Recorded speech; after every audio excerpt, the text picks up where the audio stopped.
his master plan to claw his way back to the time of Mother Russia before the fall of the Soviet Union, before the loss of the states that once made up the USSR. A change that, by the way, was primarily led by the 1990s Ukraine, the Union of Soviet Socialist Republics.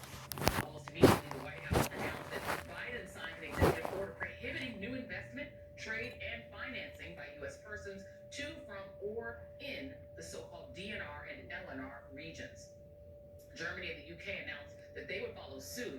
The UN Security Council will meet later tonight to discuss the situation in Ukraine. And joining me now from Moscow is NBC News senior international correspondent Keir Simmons, Kyiv NBC News correspondent Aaron McLaughlin, and also joining me Masha Gessen, staff writer for The New Yorker and author of Surviving Autocracy. Thank you all for being here. So let's just go around the sort of horn here. I'm going to start with you, Keir. Give us kind of the sense, because this has gotten as serious as it gets. What's your sense from where you are?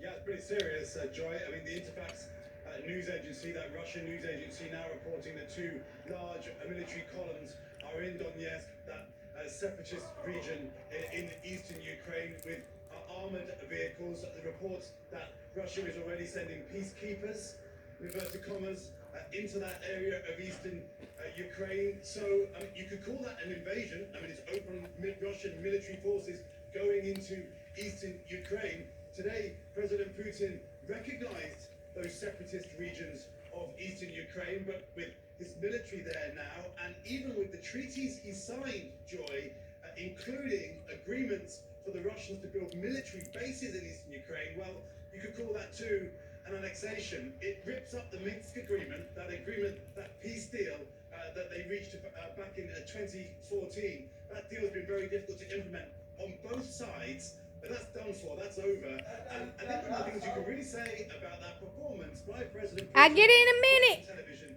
is that's not a man who's scared. He was sitting back, he looked frankly relaxed and angry and ranting.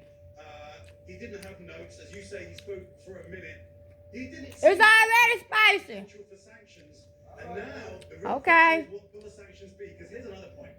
Just a year ago, for example, the idea of Russian troops openly going into eastern Ukraine, well, that would have been enough to bring the West heavily down on Moscow. But is that what we're going to see? Because this is what the West had feared.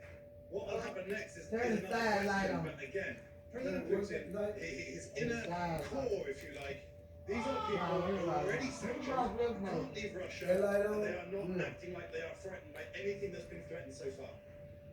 Well, and Aaron, let me bring you in on this, because right, I mean, the point is that there are things that it seems that Putin has done to sort of build up enough sort of reserves in case the sanctions happen. Let's just look at some of the options that are there. There's the option to cut Russia off from Society for Worldwide Interbank. If the Society for Worldwide Interbank Financial Telecommunications, called SWIFT, ban sales of sovereign bonds, limit access to U.S.-made technology, freeze their assets of high-ranking Russian officials. There are things that they could, that could be done. It looks like sanctions will Mixed happen, vegetables with fried PorkChops and bread. What's happening in Ukraine to claim My that other you dad send made it. My peacekeeping dad forces when made there is it. nothing to send peacekeeping forces for, creating just a false pretext. Then all of this sort of weird historical layering to try to make an excuse for doing this. I do wonder, what is the thinking about how effective sanctions would be, and how extreme would they need to be in order to make a difference?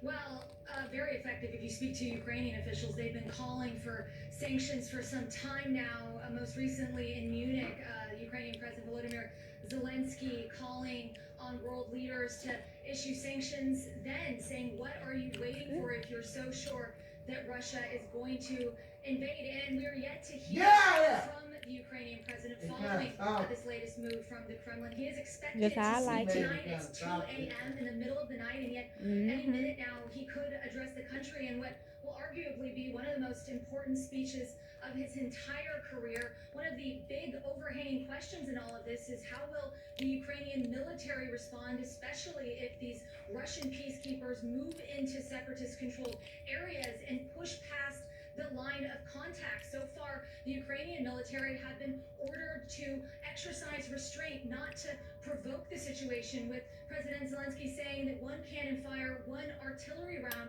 could spark a a greater war. Now, in terms of his speech tonight, we do expect for him to try and maintain a sense of calm. It's something that he has been trying to do for weeks now, saying that panic is an enemy of Ukraine. But I can tell you, I have been speaking to Ukrainians and they're extremely concerned. I was speaking to one former advisor to President Zelensky who told me he feels like today is 1939 all over again. And he said that listening to President Putin in that hour-long address earlier today, he said that it's very clear to him that President Putin wants to take the whole of Ukraine. That is the feeling that some really key officials here in Kyiv, that's how they feel tonight. Joy. And I will just note that it does appear that President Zelensky has spoken, or he's beginning to speak now.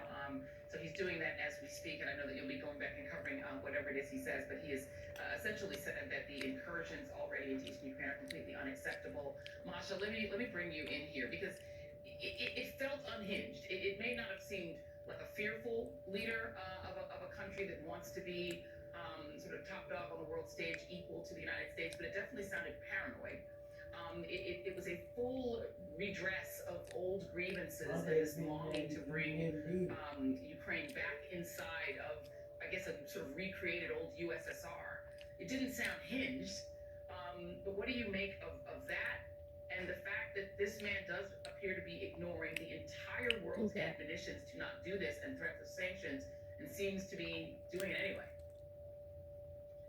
Well, the most important thing that Putin said today actually wasn't that Ukraine is historically part of Russia. The most important thing he said today was that the entire body of laws on which the dissolution of the Soviet Union was based was illegitimate. He basically has canceled Russia's recognition of the post-Soviet geography. And that is a threat not only against Ukraine, that is a threat actually against every country that used to be part of the Russian Empire and the Soviet Union. That includes Finland, that includes the Baltic states, but most immediately it includes Ukraine. So that's the most important thing. No, he didn't sound pure. He sounded resolved, and he sounded like he was announcing to the world that the entire post-Cold War order has been canceled. The other thing that he has been saying before, and that he said today during the indicated today during the fake live broadcast of the Russian Security Council, was that they're basically trying to create a kind of caricature of the air war in Kosovo in 1999.